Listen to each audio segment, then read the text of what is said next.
Je m'en rends compte que si je suis là, c'est surtout parce que je suis Camerounais. Et le fait d'être Camerounais, on suppose que tout ce que nous faisons est faux. J'ai eu le soin d'écouter et d'entendre et de lire tout ce qui est dit. Et même dans la procédure de cette enquête, j'analyse le comportement. Je suis intellectuel comme vous et moi. Ce dernier clame toujours son innocence et dit soupçonner un sentiment anti-camerounais de la part de ses accusateurs. Capital Financial Investment. Derrière ce nom, aux allures d'une société internationale d'investissement, se cacherait en réalité un vaste réseau d'escroquerie. Une structure bien huilée qui promettait conseils financiers, levée de fonds et participation au capital. Le tout appuyé par un discours d'apparence très professionnelle. Parce que lorsqu'on arrive à les clients, on leur dit effectivement que nous sommes là pour effectivement structurer leur vision. Donc quand le client se présente à nous, on demande au client effectivement d'abord nous présenter sa vision. Une fois que la vision est présentée, on essaie maintenant de voir dans quel type de modélisation on peut amener ce projet. Mais la Direction générale des recherches a levé le voile sur ce qui ressemble fortement à une opération frauduleuse de grande ampleur. Pour les compatriotes gabonais en tout cas, la facture aurait été très salée. Bon, déjà pour les victimes, tous les 15 clients qui ont été effectivement enregistrés sont considérés comme des victimes parce que la dame, par exemple, qui a donné ses 10 millions, y compris la souscription et la structuration 9 375 000.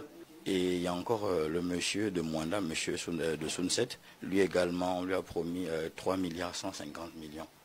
Mais le mécanisme des documents demandés, le monsieur ne pourra, ou le monsieur comme la dame ne pourront pas effectivement avoir cela. Il y a aussi un monsieur au niveau de Port-Gentil. Une promesse de rendement, des filiales prétendument réparties entre l'Europe, l'Asie et l'Afrique, un siège social basé à Londres, tout était fait pour inspirer confiance. Mais en réalité, rien de tout cela ne semblait avoir de fondement réel pour ce membre repenti du réseau qui se dit aujourd'hui harcelé par les victimes présumées. Le client ne fait que rappeler ces derniers temps, si moi il ne fait que m'appeler chaque fois, il demande aussi à recevoir sa notification d'approbation d'investissement. Et jusque-là, il n'a jamais reçu cela, parce que même hier encore, il m'appelait. Invité de l'émission Interview exclusive sur Gabon Media Time, le président Zone Afrique de cette société, Laurent Bien Leban, lui aussi interpellé, avait pourtant nié toutes ces accusations. Il assurait que la police l'avait déjà entendu sans suite judiciaire. Et que nous avons été invités, nous avons mis à la disposition tout ce qu'il fallait.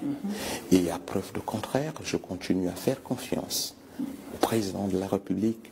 À nouveau entendu donc, ce dernier clame toujours son innocence et dit soupçonner un sentiment anti-camerounais de la part de ses accusateurs. Je m'en rends compte que si je suis là, c'est surtout parce que je suis Camerounais. Et le fait d'être Camerounais, on suppose que tout ce que nous faisons est faux. J'ai eu le soin d'écouter et d'entendre et de lire tout ce qui est dit.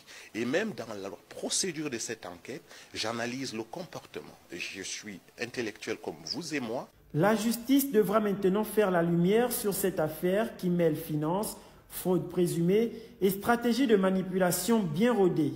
En attendant, les personnes interpellées restent à la disposition des enquêteurs de la DGR.